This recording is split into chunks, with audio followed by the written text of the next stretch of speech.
Quelles sont mes inspirations? C'est une question qui revient tout le temps et je vais vous le dire, quelle galère d'y répondre. Non pas que j'en ai pas, mais j'en ai trop. Je m'inspire d'énormément de choses, je me nourris d'énormément d'artistes, d'expos, de films, de photos, enfin tout le monde artistique et tout le monde créatif m'inspire, bien évidemment. Et donc quand on me demande qu'est-ce qui t'inspire, y a 10 000 choses qui me viennent, je ne sais jamais trop quoi répondre, et il faut dire en plus que je me sens pas du tout légitime, j'ai un peu le syndrome de l'imposteur sur ces questions-là, car j'ai pas du tout fait d'études d'histoire de l'art, j'ai fait des études d'art appliqué, et en art appliqué, l'histoire de l'art, elle était pas très présente. J'ai l'impression que je ne suis pas très cultivée, et quand on me pose cette question, je me dis ça va être un truc complètement fourre-tout, je vais faire une liste de 50 artistes qui me plaisent, ça va ennuyer tout le monde, il va pas y avoir de fil conducteur, ça va être n'importe quoi. En même temps, on peut pas être illustrateur sans inspiration, hein, ça on s'en doute bien, tout le monde s'inspire de tout le monde. La plupart des écrivains se sont inspirés de précédents écrivains, et bien en illustration c'est pareil. Donc pour répondre à cette question, je vais commencer par une vidéo et aller au plus simple. Je vais vous parler de 5 illustrateurs et illustratrices actuels qui m'inspirent dans mon travail d'illustration et en particulier d'illustration jeunesse. J'en ai sélectionné 5 parce qu'il faut bien commencer quelque part, mais évidemment il y en a beaucoup plus et je pense que par la suite je ferai peut-être d'autres vidéos sur les peintres, les sculpteurs, même les réalisateurs qui m'inspirent parce que évidemment je ne me nourris pas que d'illustration jeunesse. J'en ai sélectionné 5, mais il n'y a pas d'ordre particulier, c'est pas un top 5, c'est pas le premier, le deuxième et mon préf du préf. Non, ils sont à peu près tous les 5 à égalité dans mon petit cœur d'illustratrice. Allez, assez de blabla, c'est parti. La première illustratrice dont je vais vous parler, je pense que vous la connaissez parce qu'elle est hyper connue, c'est Margot Motin.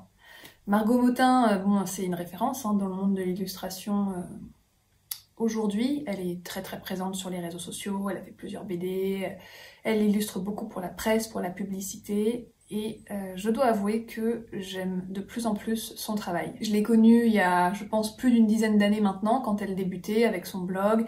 Elle avait fait ses premières BD, La tectonique des plaques, J'aurais adoré être ethnologue, enfin voilà, je sais qu'elle en a fait plusieurs, je me souviens plus exactement dans quel ordre. Et évidemment, moi quand j'avais une vingtaine d'années, j'adorais ça, ça me faisait hurler de rire.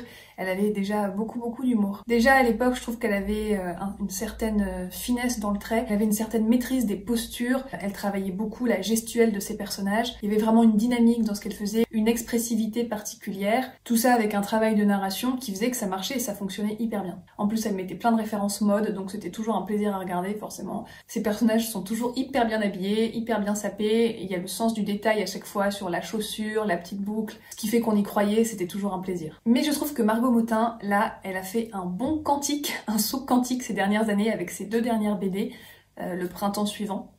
Et il y a un tome 1 et un tome 2, bien sûr, où elle raconte un petit peu son installation avec son partenaire actuel, qui s'appelle Paco. Et je trouve qu'il y a eu une évolution de fou, et moi je suis vraiment tombée dans ces 2 bandes dessinées, dans les illustrations, et j'ai plongé dedans avec un plaisir incroyable. Elle décrit toujours mieux la gestuelle de ses personnages, chaque position est travaillée, on rentre vraiment dans le quotidien. Et là où c'est vraiment devenu un bonheur, je trouve, c'est que Margot Motin a intégré des décors dans ses dessins. Là où il y a 10 ans, elle se contentait, hein, c'était déjà bien, mais elle faisait seulement des personnages avec très peu de décors. Là, elle a commencé vraiment à travailler les décors. Et waouh, mais magnifique quoi, franchement, elle s'est inspirée de sa région actuelle qui est le Pays Basque, donc en plus c'est magnifique. Et on a le droit à des espèces de fresques, des tableaux. Elle utilise les couleurs, les lumières, elle retranscrit l'ambiance, même sa maison, la maison de son enfance. Moi j'adore, je peux ouvrir une page de sa BD et vraiment observer tous les détails, les arbres, les feuilles, les nuages, les couleurs. Chaque fois que j'ouvre sa BD, j'ai qu'une envie, c'est de courir, prendre mes crayons et moi aussi dessiner des décors. Il y a à la fois une vraie recherche de réalisme, et en même temps c'est très onirique, c'est très poétique, c'est tout en finesse, ça marche hyper bien, et ça continue d'être drôle. On garde l'humour qu'elle a depuis le début, les expressions de son personnage sont toujours un petit peu caricaturées, mais juste ce qu'il faut. Il y a le petit piment qui fait qu'on accroche complètement. Donc oui, elle est super connue, je pense que je vous fais découvrir personne, mais en même temps, elle le mérite, et si vous n'avez pas acheté ces 2 dernières BD, foncez, vous allez voir, ça vaut le coup d'œil. Une autre illustratrice que j'adore, et là on va changer complètement de style, c'est Clémence Monet. Alors Clémence Monet est beaucoup moins connue, quoiqu'elle commence un peu à gagner en notoriété dans le milieu, et je pense que ça va aller crescendo. Clémence Monet, j'ai découvert son travail, je pense, il y a 3-4 ans, dans une galerie à Paris, et je suis complètement tombée amoureuse de ses tableaux, de ses aquarelles. Je suis tombée dedans et je me suis dit, mais waouh, j'avais l'impression que j'avais parfois imaginé des images dans ma tête et que devant moi, je trouvais les images que j'avais pu imaginer, dont j'étais bien incapable de faire moi-même. Hein. Et c'est des véritables tableaux extrêmement poétiques, oniriques, on est dans un monde de rêve. Elle s'inspire de l'univers du cirque, beaucoup, du spectacle, du théâtre. Donc graphiquement, on est déjà dans le rêve. C'est la finesse. Ces tableaux sont bourrés de références à la mythologie, références au monde du théâtre, références au monde du cirque. On voit toutes les inspirations. Moi, évidemment, quand je vois ces tableaux, je peux pas m'empêcher de penser à Chagall. C'est doux, vous pouvez vraiment regarder un de ces tableaux, vous vous posez devant, vous le regardez 1 heure et vous vous ennuyez pas. Elle fait beaucoup d'albums jeunesse, notamment Léonard et l'oiseau, que je vous conseille aux éditions Magnard, qui est un petit bijou. Que ce soit pour vous ou pour des plus jeunes lecteurs, si vous avez envie d'en prendre plein les yeux visuellement, n'hésitez pas à aller voir sur internet, taper son nom, et puis même en librairie, il y a beaucoup d'albums à son nom, et c'est magnifique. On continue avec une autre illustratrice que j'adore, c'est vraiment une de mes illustratrices actuelles préférées, j'adore son travail. Il s'agit d'Isabelle Maroger, qui est plus connue sur Instagram sous le nom de Isacile, qui est une illustratrice jeunesse. En plus, j'ai eu la chance de la rencontrer l'année dernière lors d'un stage, et elle est en plus d'être hyper talentueuse, hyper sympa, ce qui ne gâche rien. Isabelle Maroger, pour moi, c'est vraiment la maîtrise du trait et la maîtrise de l'image narrative. Ses dessins sont pleins de fraîcheur, ils sont poétiques, ils sont expressifs. En 1 seconde, on comprend ce qui se passe, ça raconte une histoire. En plus, c'est très épuré, souvent, il y a quelques traits, pas besoin d'en faire trop, et on comprend tout. Il y a l'expression qu'il faut, la posture qu'il faut, il y a de la tendresse, il y a de l'humour, c'est drôle. Pour moi, elle raconte l'humain et les rapports humains avec une poésie. Elle illustre l'enfance à la perfection. J'adore son travail. Chaque fois que je vois ses illustrations, j'ai un petit peu un mélange entre admiration sans faille et dépression de moi-même, où je me dis ah là là, et ben je suis bien loin de ce talent. Aïe aïe aïe, j'ai encore beaucoup de travail. Elle commence à avoir beaucoup d'expérience dans le métier. Moi, ça fait une dizaine d'années que je la suis sur les réseaux sociaux et on voit vraiment son trait qui devient de plus en plus léger, de plus en plus efficace. Elle a une capacité à synthétiser, à raconter les scènes du quotidien. En plus, elle fait des croquis, allez voir son Instagram.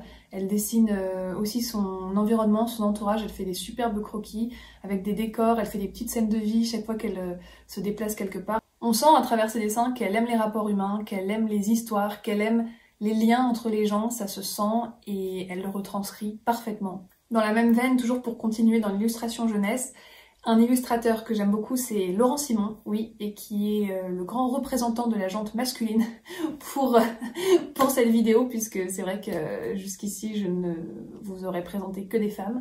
Bah oui, bah pour une fois que c'est des femmes qu'on met à l'honneur. Laurent Simon, il est plus discret, il est peut-être un petit peu moins connu, je ne sais pas. En tout cas, il est plus discret dans les médias et sur les réseaux sociaux. Je pense même qu'il n'a pas de compte Instagram. Incroyable, qui n'a pas de compte Instagram en 2023? Ils sont fous ces gens. Non, je rigole bien sûr. Donc Laurent Simon, j'ai eu l'occasion de travailler avec lui quand j'étais graphiste encore. Et je travaillais tous les mois avec lui sur une page de journal. Et c'était toujours un plaisir de découvrir son style. Il travaille essentiellement avec une technique manuelle au Posca, avec des aplats de Posca. Il peut faire à la fois de l'album jeunesse, de la presse jeunesse, il fait aussi des affiches pour des événements, pour des adultes. J'aime énormément son trait, j'aime énormément sa façon de travailler la couleur. Et je trouve qu'il raconte les scènes du quotidien avec une finesse. Le style est vif, poétique, ça marche, ça va à l'essentiel. Il a une capacité de synthétiser qui fait qu'on comprend tout de suite où il veut en venir. Il maîtrise la couleur, il maîtrise la composition. C'est beau à regarder, c'est harmonieux et en même temps il y a plein de petits détails, il y a une forme d'expressivité qui fait que ça marche. N'hésitez pas franchement à aller voir sur son site internet, vous allez voir, il fait une petite série super mignonne où il raconte l'histoire de 2 petites filles, et là vous allez voir un petit peu tout le génie. Il fait 3 traits et on comprend tout, c'est super drôle. Pour moi, Laurent Simon, c'est vraiment l'alliance entre la couleur et le trait, entre une composition complètement maîtrisée et en même temps une petite scène de vie avec 3 petits traits, 3 petites taches de couleur qui vont fonctionner à merveille. On change d'ambiance avec une dernière illustratrice dont j'admire le travail. Il s'agit de Charlotte Gasteau. Alors peut-être que vous la connaissez, elle est quand même assez connue dans le milieu, même si elle se fait discrète sur les réseaux sociaux. Elle a sorti énormément de choses. Elle a travaillé dans l'édition, elle a fait énormément de livres, elle a travaillé dans le monde de la couture, elle a fait des foulards, elle a fait des affiches pour des festivals, enfin, elle est quand même hyper productive. Charlotte Gasteau, pour moi, c'est vraiment un univers à part entier. D'ailleurs, c'est très facile de reconnaître son travail. Il suffit de voir une image et tout de suite on reconnaît que c'est elle, que ce soit dans le style de ses personnages ou dans sa façon de créer des décors. Elle a un style très décoratif, elle est dans le détail, c'est un petit peu comme de la dentelle. Son travail fait vraiment penser à l'Art Nouveau. En fonction de ses réalisations, son travail est plus ou moins chargé, ça dépend. Mais on sent qu'il y a vraiment un amour du motif, qu'il y a énormément de références. Elle a fait des livres sur la mythologie, elle s'inspire de la culture japonaise, elle s'inspire de tout en fait. Il y a vraiment énormément d'influences, c'est même difficile en fait de savoir exactement d'où elle tire toutes ces influences, tellement il y en a. Il y a à la fois quelque chose de très naïf dans le style de ses personnages, et en même temps c'est très fourni, on s'ennuie pas. Elle s'approprie vraiment la nature pour créer quelque chose de très graphique. Ça me fait un peu penser parfois au travail que peut avoir Michel Oslo dans certaines de ses animations, où vraiment elle va s'inspirer de ce que fait la nature, et puis elle va transformer la mer, les arbres en des tableaux graphiques. J'ai plusieurs albums qu'elle a pu faire. Il y a une période où je m'inspirais énormément de son travail. C'est vrai que ça a été une de mes grandes sources d'inspiration, surtout quand j'étais étudiante. Voilà, cette vidéo est terminée, j'espère qu'elle vous aura plu. Donc c'était 5 illustrateurs et illustratrices qui m'inspirent au quotidien. Évidemment, il y en a d'autres. Je pense d'ailleurs que je ferai d'autres vidéos de ce style. N'hésitez pas à partager avec moi en commentaire les artistes et les illustrateurs qui vous inspirent. Moi, ça m'intéresse toujours de découvrir des nouvelles personnes. Si vous connaissiez les 5 personnes dont je vous ai parlé, n'hésitez pas à me dire vous ce que vous en pensez, si ça évoque des choses pour vous, positives ou négatives. Je suis aussi très intéressée de connaître vos propres inspirations, les personnes qui vous inspirent au quotidien, des illustrateurs pour qui vous avez vraiment un coup de cœur, un effet waouh. Si cette vidéo vous a plu, n'hésitez pas à mettre un petit pouce bleu et n'hésitez pas à vous abonner. Je vous avoue que j'ai abandonné cette chaîne YouTube pendant 1 an et ce qui m'a fait revenir aussi, c'est de voir en fait que vous continuiez de l'alimenter, que vous continuiez à m'envoyer des messages. Donc ça joue énormément pour moi. Honnêtement, c'est pour ça que je fais ces vidéos, c'est pour ensuite pouvoir discuter avec vous. L'idée, c'est pas de faire un monologue toute seule avec moi-même. J'adore engager la discussion sur plein de sujets. Donc vraiment, n'hésitez pas, c'est pour ça que je le fais. Sur ce, je vous souhaite une bonne journée, une bonne soirée, un bon week-end, des bonnes vacances. Je ne sais pas quand est-ce que vous regardez cette vidéo, mais dans tous les cas, prenez soin de vous et je vous dis à très bientôt. Bye bye!